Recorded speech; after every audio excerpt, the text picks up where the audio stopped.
नमस्कार, आप सभी का स्वागत है 18 स्वदेश पर और सभी दर्शकों को महाशिवरात्रि की बहुत बहुत शुभकामनाएं। आज महाशिवरात्रि भी है और अंतर्राष्ट्रीय महिला दिवस भी, और इस मौके पर पीएम मोदी ने महिलाओं को बड़ा तोहफा दिया। पीएम ने ट्वीट कर घरेलू गैस के दाम 100 रुपए प्रति सिलेंडर कम करने का ऐलान किया है। डिटेल्स लेते हैं प्रकाश प्रियदर्शी से। बताइए प्रकाश, अब पीएम ने महिलाओं को गैस सिलेंडर कीमतों में कटौती का तोहफा तो दिया है, लेकिन क्या पेट्रोल डीजल की भी बारी है? देखिए, वीमेंस डे के मौके पर प्रधानमंत्री ने एलपीजी कस्टमर्स को बड़ी सौगात दी है। खासकर महिलाओं की अगर बात करें, जो एलपीजी की कीमतें हैं उसमें 100 रुपए प्रति सिलेंडर की कटौती करने का फैसला किया गया है। इसका मतलब यह है कि जो सभी कस्टमर्स हैं उन्हें 100 रुपए प्रति सिलेंडर का बेनिफिट होगा। इसका जो बोझ है वो ऑयल मार्केटिंग कंपनीज उठाएंगी और आज मध्यरात्रि से जो नई दरें हैं वो लागू होंगी।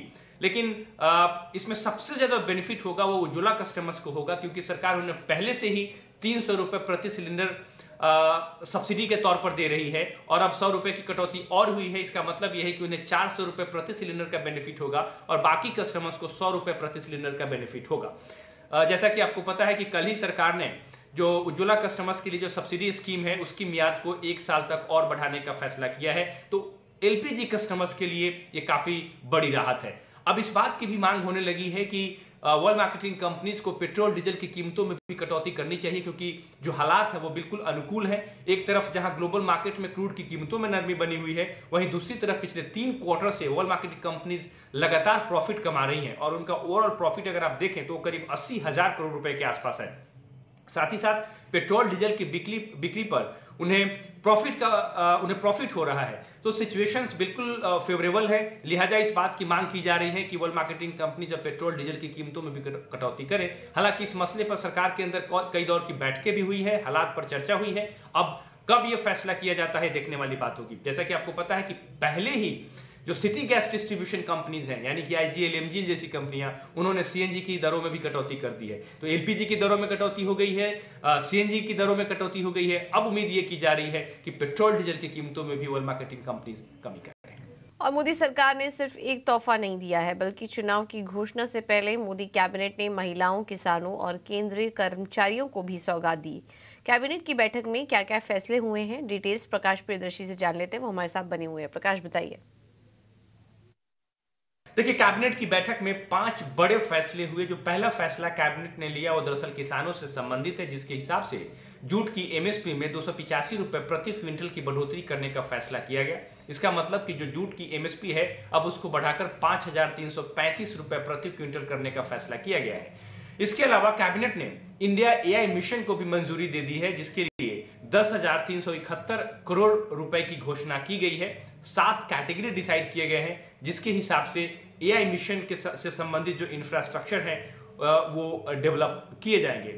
इसके अलावा जो तीसरा फैसला कैबिनेट ने लिया दरअसल वो सरकारी कर्मचारियों और पेंशनर से संबंधित है, जिसके हिसाब से कैबिनेट ने उनके डीए में 4% की बढ़ोतरी करने का फैसला किया है और अब उसको बढ़ाकर 50% कर दिया गया है। क्योंकि बेसिक सैलरी में जो डीए का हिस्सा है अब वो 50% हो गया है, लिहाजा उनके एचआरए में भी 25% की बढ़ोतरी करने का फैसला किया गया है। इसके अलावा कैबिनेट ने जो नॉर्थ ईस्ट के स्टेट्स हैं, 8 स्टेट्स हैं, उनके लिए एक स्कीम की घोषणा की है, जिसे उन्नति 2024 का नाम दिया गया है। जिसके हिसाब से सरकार वहां पर इंडस्ट्री सेटअप करने पर कई तरह के इंसेंटिव्स देगी। उसके लिए भी स्पेशल फंड का आवंटन किया गया है। इसके अलावा कैबिनेट ने इस बात पर भी मंजूरी दी है कि जो उज्ज्वला कस्टमर्स हैं उनके लिए जो एलपीजी सब्सिडी स्कीम है उसकी मियाद को 1 साल के लिए बढ़ाया जाएगा। उसको बढ़ाकर अब 31 मार्च 2025 कर दिया गया है। इसका मतलब यह है कि अगले 1 साल तक जो उज्ज्वला के कस्टमर्स हैं उन्हें 300 रुपए प्रति सिलेंडर की जो सब्सिडी की रकम है वो मिलती रहेगी। और आरबीआई की बाद सेबी ने भी जेएम फाइनेंशियल्स को बड़ा झटका दिया है। मार्केट रेगुलेटर ने कंपनी पर नए डेट इशू लीड मैनेजर बनने पर रोक लगा दी है। इस पर और जानकारी लेते हैं अनुराग जोशी से। अनुराग, बताइए। कल securities and exchange board of India, जो कि भारत का मार्केट रेगुलेटर है, उसने जेएम फाइनेंशियल पर एक इंटरिम एक्स पार्टे ऑर्डर जारी किया है, जिसके तहत जेएम फाइनेंशियल किसी भी पब्लिक इशू है डेट का, उसमें लीड मैनेजर के तौर पे भागीदारी नहीं ले सकता है। और जिन पब्लिक इश्यूज जो डेट के हैं, जिनमें जेएम फाइनेंशियल अभी लीड मैनेजर है, वो ये रोल अब अगले 7 दिनों के लिए ही अदा कर सकता है। अभी ये मामला एक कुछ बॉन्ड इशू के हैं, जिसके चलते जेम फाइनेंस ये सेबी ने ये कहा है कि जो रिटेल इन्वेस्टर्स इन बॉन्ड्स में आए थे, उन्होंने बॉन्ड लिस्टिंग के पहले ही दिन अपने जो बॉन्ड्स हैं ये रिटेल इन्वेस्टर्स ने मार्केट में बेच दिए थे, और जेम फाइनेंशियल प्रोडक्ट्स जो कि जेम फाइनेंशियल की एक सब्सिडियरी है, उन्होंने ये बॉन्ड्स को इन्वेस्टर्स से खरीदा था, और जो अपने कॉर्पोरेट निवेशक है उनको ये बॉन्ड्स बेचा था, और एक लॉस में, एक घाटे में बेचा गया था। तो ये जो रिटेल होल्डिंग है वो बॉन्ड इशू की अभी ये रिटेल इशू थी, लेकिन जो रिटेल होल्डिंग थी वो बॉन्ड इशू की, वो उस सेल के बाद बहुत घट गई थी। तो इस पे सेबी ने आपत्ति जताई है, और सेबी का एक ये आरोप है कि ये एक तरह से इंसेंटिव हो जाता है, जो कि सेबी के जो नियम है वो अलाउ नहीं करते हैं। तो इसी के चलते सेबी ने जेम फाइनेंशियल पे ये पाबंदियां डाली है। बहुत बहुत शुक्रिया अनुराग आपका ये पूरी जानकारी देने के लिए। अब आगे बढ़ते हैं और रुक करते एक और खबर का। आईपीओ से बचने के लिए टाटा सन्स रिस्ट्रक्चरिंग कर सकती है। इकोनॉमिक टाइम्स के मुताबिक आरबीआई के नियमों के मुताबिक टाटा सन्स को आईपीओ लाना है, जिससे बचने के लिए ग्रुप दूसरे विकल्पों पर विचार कर रहा है, जिनमें टाटा कैपिटल की होल्डिंग किसी दूसरी कंपनी को ट्रांसफर करना भी शामिल है। आरबीआई के नियम में ढील न देने के बाद दूसरे विकल्पों पर विचार किया जा रहा है। आरबीआई के नियम के मुताबिक अपर लेयर एनबीएफसीज को लिस्टिंग कराना जरूरी है। इस नियम के तहत टाटा सन्स को सितंबर 2025 तक लिस्टिंग करानी होगी, जिससे बचने के लिए ग्रुप रिस्ट्रक्चरिंग पर विचार कर रहा है।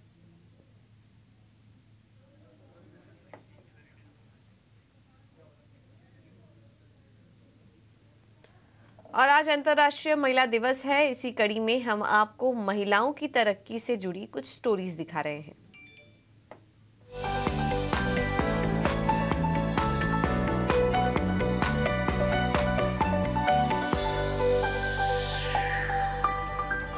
और स्पोर्ट्स से लेकर बिजनेस तक, एजुकेशन से लेकर अंतरिक्ष तक, राजनीति से लेकर मीडिया जगत तक, आज हर क्षेत्र में महिलाएं न सिर्फ हिस्सेदारी बल्कि लीडरशिप की क्षमता को दुनिया सलाम कर रही है।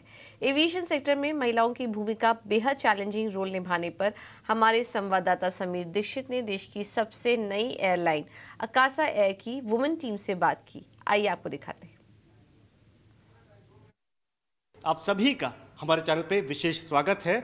शुरुआत आपसे करूंगा, आपका नाम, और जैसा मैं समझ पा रहा हूँ कि कैबिन क्रू शायद ये आप जिम्मेदारी निभाते, आप अपने बारे में बताइए। Yes, very good evening. My name is Chrisanne and I am a cabin crew at Akasa Air. This is my first airline and this is where I've started my cabin crew journey completely. First airline, यही आपने सोचा था कि मेरे को career यहीं से start करना है? हाँ, ये मेरा इनफैक्ट ड्रीम था. However, because of COVID, unfortunately, all of the airline interviews had stopped and Akasa Air has been so beautiful and so nice to me that they have selected me and I have been a dedicated member of this airline for the past 2 years. Okay. Covid challenge पे मैं बाद में आता हूँ, लेकिन आपसे भी जरा मैं फीडबैक ले लेता हूँ कि आपका शुभ नाम क्या है और आपकी क्या जिम्मेदारी है? Good evening everyone. This is Pramila here. I work as a senior aircraft maintenance engineer with Akasa for the last 1 year 4 months. Okay. Before this, I started my aviation journey 19 years back. 19 साल का अनुभव है आपको? 19 साल में आपने अलग अलग डिपार्टमेंट की यात्रा कर ली होगी कम से कम? नहीं, मैं हमेशा से एयरक्राफ्ट मेंटेनेंस में ही रही हूँ। अच्छा, हमेशा से, यस। तो अभी आकाशा के सारे एयरक्राफ्ट ठीक ठाक? ठीक ठाक है। मैम, मुस्कुराता चेहरा आपका, आपका शुभ नाम और आपकी क्या जिम्मेदारी है? Good evening everyone. Myself Geeta Negi. I have a 23 years of rich experience and I've joined aviation in 2000 and this is my second airline. So I'm a manager security right now. Okay. And also what role you play?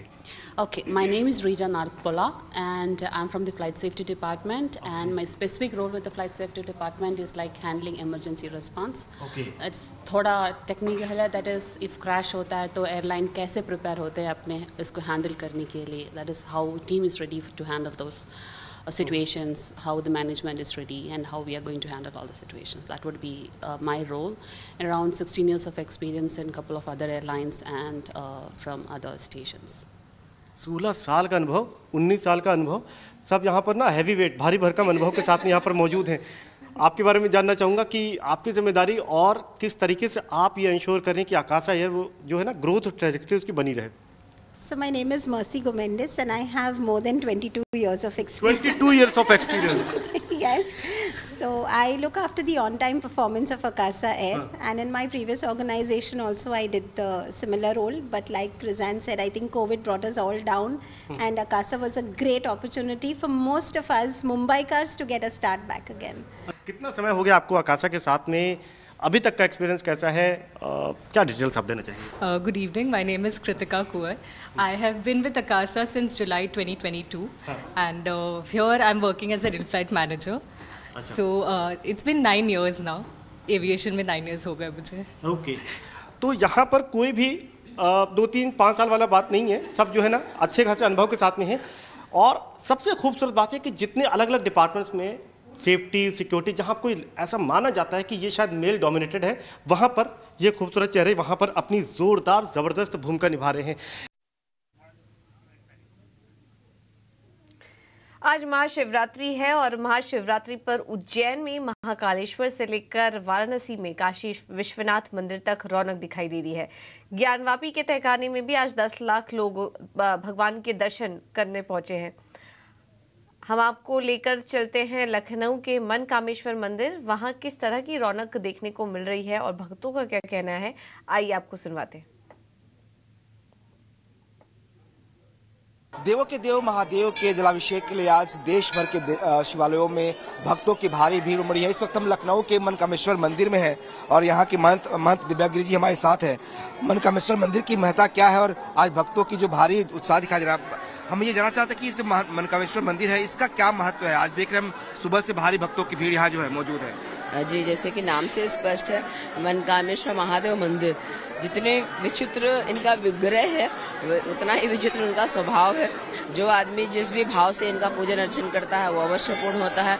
और मनकामेश्वर का जब नाम आता है या हम उनके मंदिर जाते हैं या उनके स्वरूप को याद करते हैं, तो जहाँ पे जिस स्थल पे या जिस भगवान के पास आपको कुछ कहना न पड़े, जो आपके मन में आए वो पूर्ण हो जाए, ऐसे देवता को हम लोग मनकामेश्वर कहते हैं। क्योंकि लखनऊ का अगर कोई एक ऐसा स्थल है जिसको हम लखनऊ का राजा बोल सके तो हमारे मनकामेश्वर है। और जब आप सोमवार में या प्रदोष में या शिवरात्रि या सावन या कजरती इन विशेष पर्वों पे जो आरती होती है, अगर आप उसमें उपस्थित हैं और मन में कोई इच्छा रख रहे हैं तो अवश्य पूर्ण होती है। तो ये आज का दिन खास है, महाशिवरात्रि है, इसलिए भक्तों की जो भीड़ है वो ज्यादा है। हाँ, क्योंकि देखिए हर व्यक्ति जब हम मानव रूप में जन्म लिए हैं तो कहीं ना कहीं इच्छाएं मनोकामनाएं ये सब रहती हैं। तो हर व्यक्ति को कुछ ना कुछ चाहिए ईश्वर से, तो वो उस हेतु उस व्रत को करता है, उपवास करता है, मंदिर आता है। और वो लाखों की भीड़ अगर किसी स्थल पे है तो यानी कि अंदर में हमारी या तो मान्यताएं वहाँ पूर्ण होती हैं या कुछ विशेष है। बिल्कुल, तो भक्तों की मनोकामनाएं यहाँ पूर्ण होती है, इसीलिए नाम भी इसका मनकामेश्वर है। देखिए किस तरह से कतारों में जो भक्त हैं वो सुबह से खड़े हैं और अपनी बारी का इंतजार कर रहे हैं ताकि वो भगवान शिव पे, भोलेनाथ पर जलाभिषेक कर सके और उनकी मनोकामनाएं जो पूर्ण हो। चूंकि नाम ही मनकामेश्वर मंदिर है, यहाँ बिना मांगे ही जो आपके मन की इच्छा होती है, जो मनोकामना होती है वो पूर्ण हो जाती है। और स्वदेश ऑन द गो में हम पहुंचे नवाबों के शहर लखनऊ में। वहां के खाने का जायका लिया हमारी सहयोगी पेट्रिशिया ने।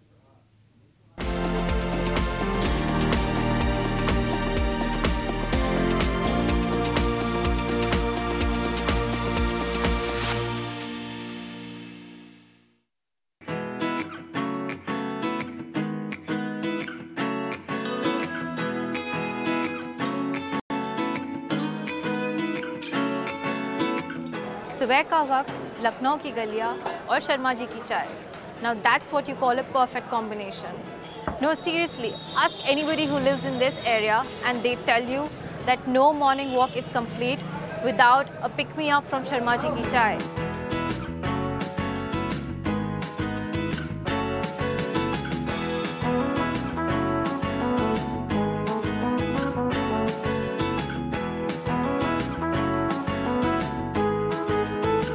Thank you.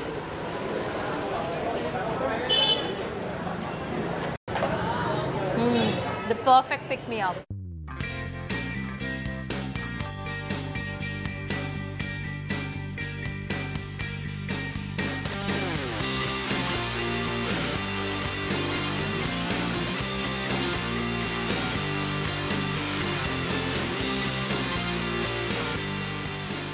So we're starting our Lucknow food journey at the legendary Tunde Kababi. And with me I have Aprameya and Neeti. Why don't you guys introduce yourselves and what you do? I'm Aprameya Pandey and I am born and brought up in Lucknow. I'm into food and lifestyle blogging, and I started my journey in 2016 end. So far it's been a great opportunity, and it's going very good. Hi, I'm Neeti, and I have an Instagram page by the name of The Daily Relish by Neeti. I started this journey in 2018, and I've explored a lot of food in Lucknow. I'm a passionate foodie. I love cooking, and I even do recipe creation along with food. So why Tunde Kababi? Why are we here today? What's the significance of this One of the place? most iconic places, like Lucknow is known by Tunde. Yeah. So when it comes to Lucknow, if you don't visit Tunde and have their kebabs, you'll miss on something really big. Once you will try it, it will melt in your Melt in your mouth. They are so soft. I'm sure you will love it. The significance of Tunde is that this outlet was started by a person who was working with the royal family. Mr. Haji Murad Ali. Haji Murad. It started in 1905, and he was a disabled person, so he used to make from his one hand, and So basically he was working with the royal family, and one of the kings was like, he lost all his teeth and he wanted to try something which was very soft, which could, just melt in his mouth. He didn't have to chew. Yeah. So they had a contest that who makes the softest and the best kebab. So Mr. Haji Murad Ali, he won the contest, and then he made these extra melt in the mouth soft kebabs.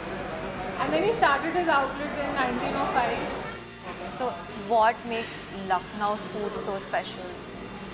How is it different from any other city that you know? I feel that Lucknow has many variety of foods, and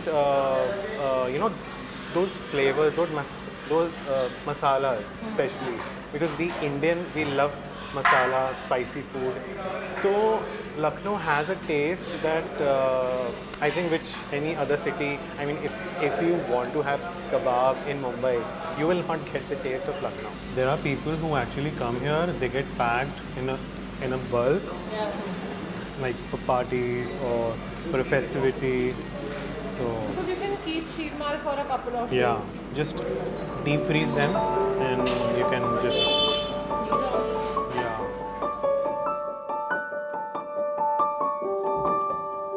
It's time for something sweet. And for that, we've come to the right place. Chowk, a place that has regained its old-timey charm. And it has something sweet for everyone. इतना ये famous है, जब चौक के सिवा जब मक्खन start होता है तो ये संडे वाले दिन तो खास करके यहाँ इतनी लाइन लगती है कि आपको भी 10 मिनट टाइम देना पड़ेगा मक्खन खाने के लिए। और ये सिर्फ लखनऊ की स्पेशलिटी। लखनऊ की स्पेशल है। चौक आए तो मलाई मक्खन जरूर खाएं, नहीं तो चौक ही ना आए हम पे। और मुस्कुराइए, आप चौक लखनऊ आ गए हैं मक्खन मलाई खाने के लिए। फिर दे दीजिए आप हमें। इसको ना और भी नेम से बोला जाता है। तो वी कॉल इट निमिश इन आगरा, वाराणसी में मलाइयों के नाम से जाना जाता है। So this like apart from Lucknow you get it with different names in other cities, but यहाँ का जो लखनऊ का मक्खन मलाई है वो, और मतलब यहाँ का आप खाओगे you will forget every other city. It's basically I think more light and more frothy. या amazing, it looks like a cloud. I hope you will love it. And I hope, I mean, there's just so many dry fruits and how's the taste? It's melting in my mouth like nothing before. And it's the best softer part than cotton it's candy. not that sweet, right? Yeah. Oh, and in the middle of all this talk and being so attracted by this weather, I forgot to introduce you. Okay, it's completely fine. Yeah. So I am Devang. And my page name is Gumakkar Dog on Instagram, YouTube, and Facebook. I have been doing this since last 5 years. Like I started my page in 2018, and I am into travel and food. So I go out and explore travel as well, apart from the food of Lucknow. And are you a certified dessert lover? You can say that. That's why you got it here. Yeah. Today. So why aren't you having any? Yeah, definitely. But I really believe in what he said. आप चौक आइए तो मलाई मक्खन मलाई जरूर खाइए तो या अदरवाइज आइए ही नहीं. More dessert. आपके क्या जाड़े का सीजन में स्पेशल आइटम हमारे पास रहता है काली गाजर का. अच्छा, आप ये हमें ट्राई भी करवाइए और थोड़ा बताइए भी कि कैसे है. Yeah, it looks very interesting. Yeah, something unique that you get in Lucknow. Yeah, I've never had something like this. I hope you will love it. Let's see. And he's heated it straight out of the microwave. Yeah, I think. It's delicious.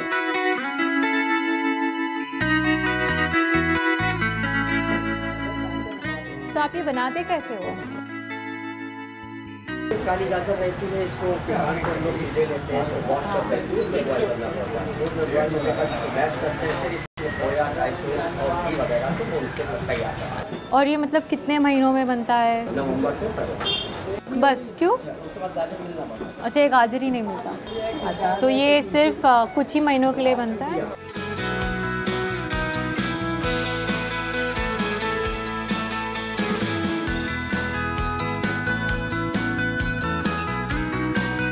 आगे हम लेकर आ रहे हैं Sundaram mutual fund presents wealth creator SIP edition Nivesh day. हम top up SIP पर चर्चा करेंगे और बताएंगे आपके निवेश रणनीति को कैसे मजबूत बना सकती है.